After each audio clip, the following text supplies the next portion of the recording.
जैनी एक कमरे में बैठी लोकल टीवी चैनल देख रही थी, जबकि रामचंद्र उस आदमी को लाने गया हुआ था जिसने सुरंग का रास्ता बताया था।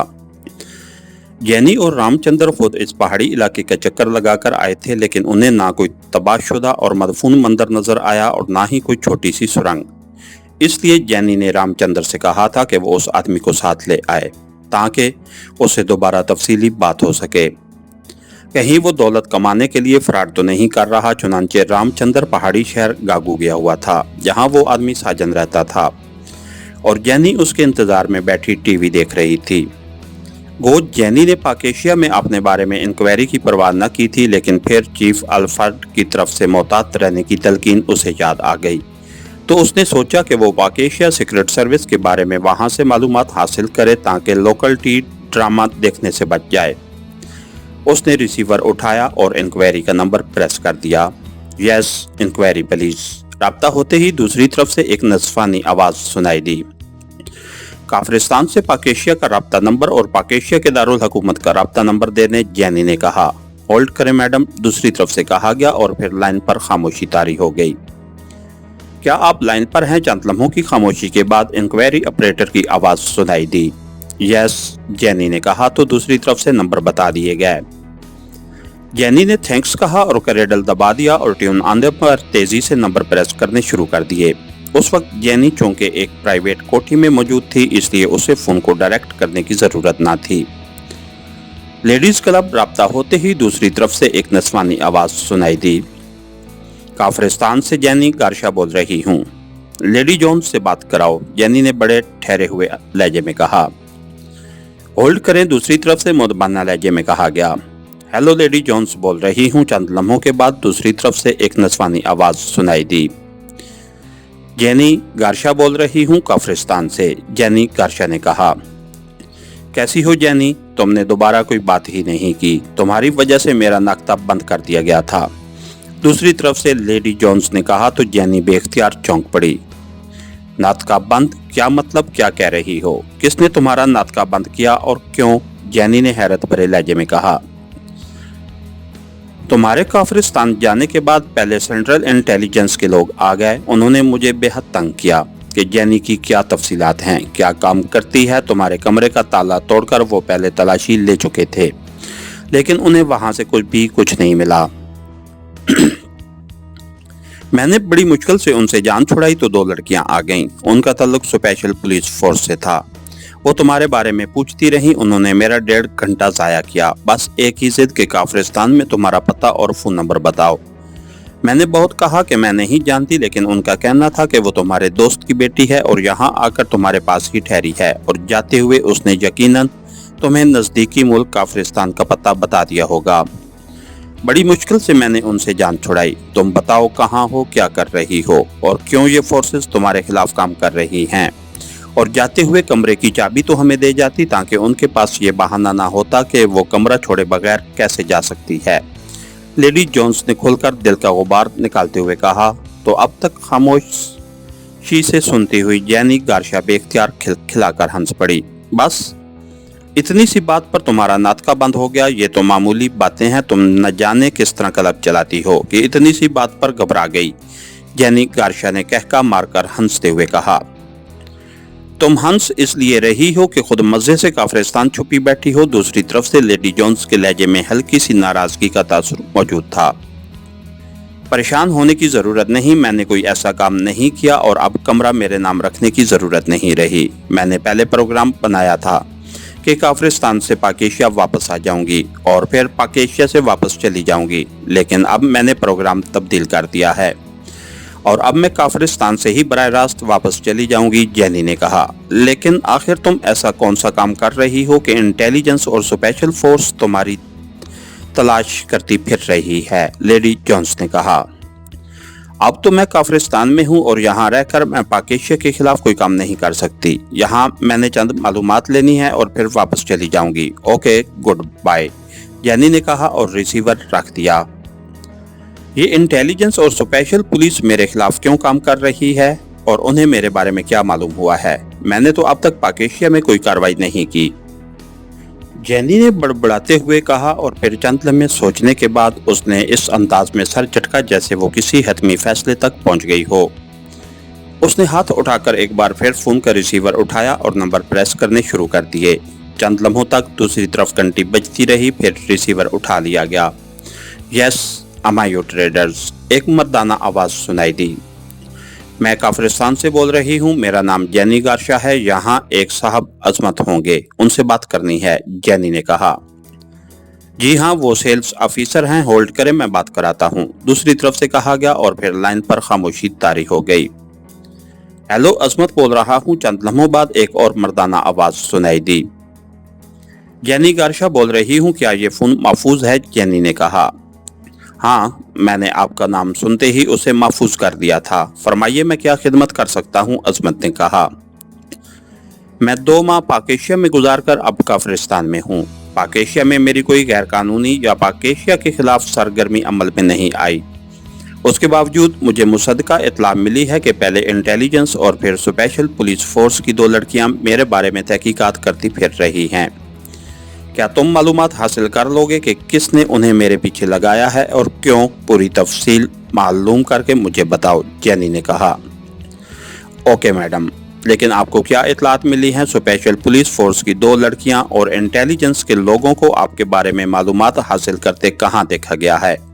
अजमत ने कहा। लेडी क्लब की लेडी जोन्स ने मुझे फोन पर बताया है कि ये लोग उसके पास आए थे, जैनी ने जवाब देते हुए कहा। यस मैडम, अब मैं जल्द ही सब कुछ मालूम कर लूंगा, लेकिन आपको रिपोर्ट किस नंबर पर करूं? अजमत ने कहा। मैं जिस मकान में रह रही हूं वहां फोन मौजूद है जिस पर उस वक्त बात हो रही है। नंबर नोट कर लो, अगर मैं मौजूद ना हूं तो अपना पैगाम रिकॉर्ड करा देना, जैनी ने कहा और साथ ही अपना मौजूदा फोन नंबर बता दिया। मैं सिर्फ 2 घंटे लूंगा, इस दौरान सब मालूमात हासिल कर लूंगा, अजमत ने कहा। अगर ऐसा है तो मैं हेडक्वार्टर को रिपोर्ट करते हुए तुम्हारी खसूसी तारीफ करूंगी, जैनी ने उसे लालच देते हुए कहा। थैंक्स मैडम, अजमत ने खुश होते हुए कहा। ओके, मैं तुम्हारे फोन का इंतजार करूंगी, गुड बाय, जैनी ने कहा और रिसीवर रख दिया। उसे अजमत की बात पर इसलिए यकीन आ गया था कि अजमत यहाँ उनका मेन एजेंट था। वो सिर्फ निगरानी कराने और मालूमात हासिल करने का काम करता था, लेकिन वो अकेला न था, उसका पूरा नेटवर्क था। हेडक्वार्टर ने उसकी तारीफ की थी। थोड़ी देर बाद बाहर हारन की आवाज सुनाई दी तो जैनी चौंक पड़ी, क्योंकि उसका मतलब था कि रामचंद्र उस आदमी साजन को साथ लेकर आया होगा। गेट पर मुलाजिम मौजूद था, इसलिए वो खामोश बैठी रही।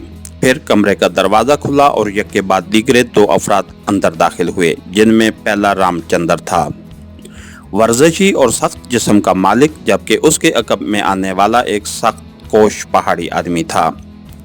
वैसे अपने अंदाज और लिबास से गरीब आदमी लगता था। मैडम, ये साजन है, और साजन ये है मैडम जैनी, जिनके बारे में तुमसे बात हुई थी, रामचंद्र ने बाकायदा साजन और जैनी का बाहमी तारुफ कराते हुए कहा, और साजन ने झुककर जैनी को सलाम किया। बैठो साजन, जैनी ने कहा तो साजन और रामचंद्र दोनों कुर्सियों पर बैठ गए। तुमने साजन से बात की है कि हमें तो कहीं वो कदीम तबाहशुदा मंदिर और सुरंग नजर नहीं आए, जैनी ने रामचंद्र से मुखातिब होकर कहा। हाँ, बात हुई है, लेकिन साजन ने कहा कि जवाब आपको दूंगा, इसलिए मैं उसे साथ ले आया हूँ, रामचंद्र ने जवाब देते हुए कहा। क्या मतलब, तुम्हें उसने क्यों जवाब नहीं दिया? जैनी ने हैरान होते हुए कहा। मैडम, मुझे मालूम है कि आप उस सुरंग के बारे में क्यों जानना चाहती हैं। आप दरअसल कदीम मंदिरों से इंतहाई कीमती नवादरात निकालकर यूरोप एक्रेमिया ले जाना चाहती हैं। ये करोड़ों का खेल है और मैं गरीब आदमी हूँ, इसलिए मैंने दानिस्ता आपको गलत जगह बताई ताकि आप बाला बाला वहां से कीमती नवादरात समेट कर चली ना जाएं। साजन ने, जो बज़ाहिर बड़ा भोला सा नजर आ रहा था, जवाब देते हुए कहा। कितने पर बात हो सकती है, ये बता दो कि हमारा नवादरात से कोई तल्लुक नहीं है और ना ही हम नवादरात पाकेशिया या काफरिस्तान से बाहर ले जा सकते हैं। हमने सिर्फ दस्तावेजी फिल्म बनानी है और ये दस्तावेजी फिल्म हम यूरोप में चलाएंगे, जिसके हमें $10 करोड़ मिल सकते हैं, जैनी ने कहा। तो रामचंद्र उसे हैरत से देखने लगा। वो चाहता था कि साजन को रकम नहीं बतानी चाहिए थी। $1 करोड़ और वो भी पेशगी, साजन ने हैरान होते हुए कहा। हमारे पास गारंटेड चेक है, इतनी बड़ी रकम हम साथ नहीं रखते, जैनी ने कहा। मैंने बैंक में गनमैन का काम किया है, इसलिए मुझे मालूम है कि गारंटेड चेक क्या होता है। आप दें मुझे, फिर हम साथ चलते हैं और मैं आपको आपकी मतलूबा जगह दिखा दूंगा। उसके बाद मैं वापस चला जाऊंगा, साजन ने कहा। तुमने हम पर एतमाद नहीं किया और पेशगी मुआवजा तलब किया। मैं चेक तुम्हारे नाम लिखकर और रकम लिखकर दस्तखत करके तुम्हें दिखाकर और तसल्ली कराकर अपने पास रखूंगी। जब तुम हमें दुरुस्त जगह पर ले जाओगे और हमारी तसल्ली हो जाएगी तो मैं ये चेक तुम्हें दे दूंगी। ओके, जैनी ने मुस्कुराते हुए कहा और उठकर अलमारी से अपना पर्स उठाया और उसे लाकर मेज पर रखा और खुद कुर्सी पर बैठ गई। उसने उसके एक खुफिया खाने से चेक बुक निकाली और मेज पर मौजूद कलमदान से बाल पेंट निकालकर उसने एक चेक पर जरूरी कवायद दर्ज किए और आखिर में अपने दस्तखत करके उसने चेक को चेक बुक से अलहदा किया और साजन की तरफ बढ़ा दिया।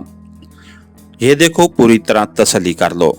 अगर तुम्हें कोई गलती नजर आए तो मैं अभी ठीक कर देती हूँ, जैनी ने कहा। ठीक है, मैंने देख लिया है, साजन ने मुसरत भरे लहजे में कहा।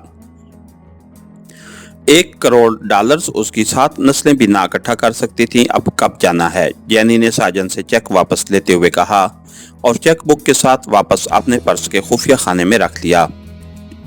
हम जीप पर जाएंगे, अलबत्ता कुछ हिस्सा हमें पैदल चलना पड़ेगा, लेकिन ये बता दूं कि सुरंग बंद है, उसे शायद बम मारकर ही खोलना पड़ेगा, साजन ने कहा। हम अभी सिर्फ बैरूनी जायजा लेंगे, बाहर की फोटोग्राफी करेंगे, फिर सोचेंगे कि अंदर कैसे दाखिल हुआ जा सकता है, जैनी ने कहा। ठीक है, जैसे आप चाहें। उस वक्त दोपहर का वक्त है और हमें वहां पहुंचते पहुंचते रात हो जाएगी, इसलिए हमें पिछली रात यहां से जाना होगा ताकि 10-11 बजे तक हम वहां पहुंच जाएं। उस गार में अंधेरा होगा जहां सुरंग है, इसलिए ताकतवर सर्च लाइट हमें साथ ले जाना होगी, साजन ने कहा। वो तो हो जाएगा, अब अगर पिछली रात रवाना होना है तो तुम यहाँ हमारे पास रहो, जैनी ने कहा। यह ज्यादा बेहतर होगा, साजन ने फौरन आमादा होते हुए कहा। रामचंद्र, सबके लिए खाना मंगवाओ और पिछली रात का अलार्म लगा दो, अलबत्ता सोने से पहले जीप चेक कर लेना, जैनी ने रामचंद्र से कहा। ओके मैडम, रामचंद्र ने कहा और फिर साजन को साथ लेकर वो उस कमरे से बाहर चला गया। उसी लम्हे फोन की घंटी बज उठी तो जैनी बेख्तियार चौंक पड़ी और फिर उसने हाथ बढ़ाकर रिसीवर उठाकर कान से लगा दिया। यस, जैनी ने अपना नाम बताए बगैर कहा। अजमत बोल रहा हूँ, पाक एशिया से। दूसरी तरफ से अजमत की आवाज सुनाई दी। यस, क्या रिपोर्ट है, जैनी ने कदरे मुस्कुराते हुए कहा। जहां तक मैंने और मेरे आदमियों ने तहकीक की है वो मैं मुख्तसर तौर पर बता देता हूं। आपने किसी रामचंद्र को लेडीज क्लब के ऑफिस नंबर से फोन किया था और उस फोन कॉल में आपने इसराइल और काफिरिस्तान का नाम लिया, जिस पर सेंट्रल इंटेलिजेंस चौंक पड़ी। उसने कॉल टेप कर ली थी और फिर उन्होंने लेडी क्लब पहुंचकर आपके बारे में मालूमात हासिल की तो उन्हें मालूम हुआ कि आपने अभी तक कमरा नहीं छोड़ा, लेकिन आप रामचंद्र के साथ काफिरिस्तान चली गई हैं। क्योंकि इसराइल और काफिरिस्तान दोनों पाक एशिया के मुखालिफ मुल्क हैं और ऐसे ममालिक के एजेंटों के खिलाफ सीक्रेट सर्विस कार्रवाई करती है, इसलिए उन्होंने ये रिपोर्ट पाक एशिया सीक्रेट सर्विस को भिजवा दी। फिर 2 लड़कियां सामने आईं, उनमें से एक का नाम जोलियाना है और ये स्विस नयाद है। दूसरी लड़की मकामी है जिसका नाम साले है। इन दोनों ने स्पेशल पुलिस फोर्स से अपना ताल्लुक बताया, लेकिन इन दोनों में से किसी एक का ताल्लुक पाक एशिया सीक्रेट सर्विस से हो सकता है। इस पर हम कंफर्म नहीं हैं क्योंकि पाक एशिया सीक्रेट सर्विस के अरकान कभी सामने नहीं आए और हमेशा मेकअप में गैर ममालिक में मिशंस मुकम्मल करते हैं। बहरहाल ये दोनों लड़कियां लेडी क्लब की लेडी जोन्स से मिली और फिर वापस चली गईं। अभी अभी ये इतला भी मिली है कि वो दोनों लड़कियां काफिरिस्तान पहुंच रही हैं। उन्होंने हवाई जहाज में अपनी सीटें बुक करा ली हैं, अजमत ने मुसलसल बोलते हुए कहा। गुड, तुमने तो सारा मामला 2 घंटों से भी कम वक्त में हल कर दिया है, जैनी ने खुश होते हुए कहा। एक आखिरी बात भी बता दूं कि आपका हुलिया लेडी जोन्स ने उन्हें तफसील से बता दिया है, अजमत ने कहा। कोई फर्क नहीं पड़ता, तुमने बहरहाल चौकन्ने रहना है। मैं एक जरूरी काम के लिए काफिरिस्तान से बाहर जा रही हूँ, वापसी पर खुद तुम्हें फोन कर दूंगी, जैनी ने कहा। ओके, गुड बाय, दूसरी तरफ से कहा गया तो जैनी ने एक तवील सांस लेते हुए रिसीवर रख दिया। इसके साथ ही हमारी आज के एपिसोड का इख्तिताम हुआ। कहानीगर चैनल को लाइक कीजिए, सब्सक्राइब कीजिए और बेल आइकन को प्रेस कर दीजिए ताकि हर आने वाली नई वीडियो आप तक बर वक्त पहुंच सके। शुक्रिया।